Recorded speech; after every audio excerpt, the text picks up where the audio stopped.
కోసం యుద్ధం చేయమని చెప్పిన అతన్ని మించిన వీరుడెవరు? అరుణాచలం అరుణగిరినాథర్ తల్లి ఒక వేశ్య. ఆమె దగ్గరికి వచ్చిన ఒక మగవాడికి పుట్టిన వాడే ఈ అరుణగిరినాథర్. ఈయన పెద్దవాడైన తర్వాత అతనికి ఉన్న ఆస్తి మొత్తం ఖర్చు పెట్టి వేశ్యలమ్మటి తిరుగుతూ ఉంటాడు. అంతటి పాపాత్ముడు సుబ్రహ్మణ్య స్వామి భక్తుడు ఎలా అయ్యాడు? ఈ వీడియో. ఆయన 15వ శతాబ్దం కింద పుట్టినవాడు. మళ్ళీ ఇప్పటికి కూడా ఆయన ఒక చిలక రూపకంలో ఎలాగ తిరుగుతాడు అనేదే ఈ వీడియో. అరుణగిరినాథర్ జీవితం బైబిల్లో సారా అబ్రహం కంటే భయంకరంగా ఉంటుంది.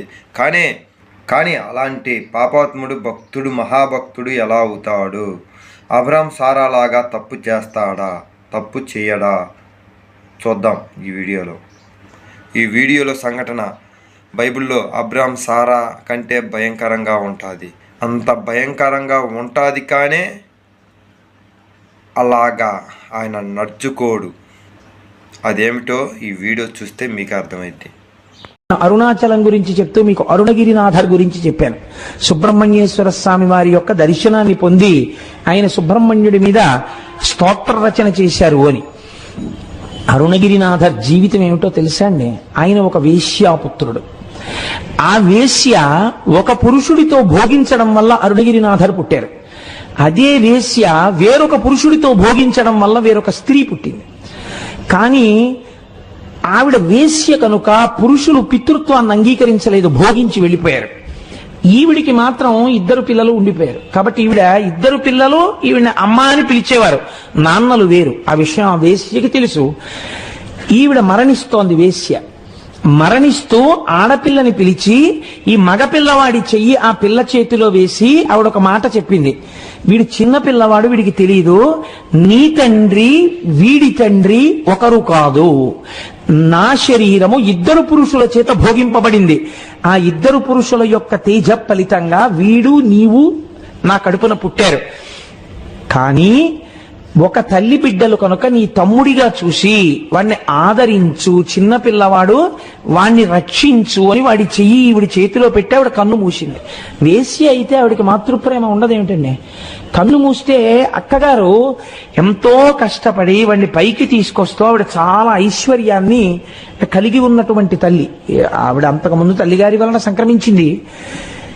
ఈయన పుట్టుకతో అపారమైనటువంటి స్త్రీలోలుడు. కారణం ఏమిటి? తేజస్సు.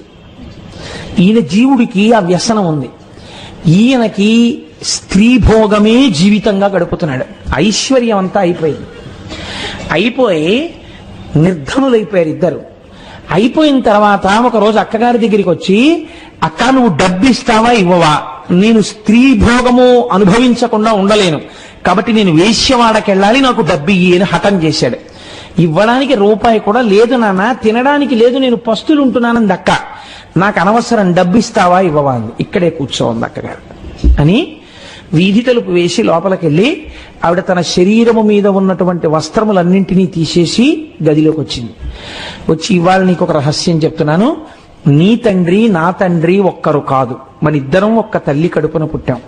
నేను నీకు డబ్బు ఇవ్వలేను, నా దగ్గర డబ్బు లేదు. కానీ ఈ శరీరము స్త్రీ శరీరము కదా, దీన్ని అనుభవించు అంది.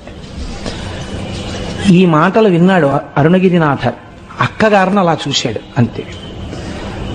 వెంటనే తలుపులు తీసి తను చేసినటువంటి పాపములు జ్ఞాపకానికి వచ్చి పసిపిల్లవాళ్ళ ఏడుస్తూ అరుణాచలం దేవాలయంలోకి వెళ్ళిపోయి, నా పాపమునకు నిష్కృతి లేదు, నేను చేసిన పాపానికి అని ఆ గోపురం ఎక్కి దాని మించి కిందకి దూకేశాడు చచ్చిపోతానని.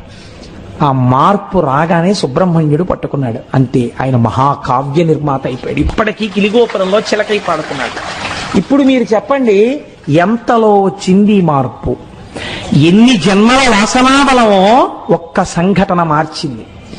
అందరి జీవితాల్లో అందరిలో వచ్చే మార్పులకి సంఘటనలు మీకు తెలియనవసరము లేదు.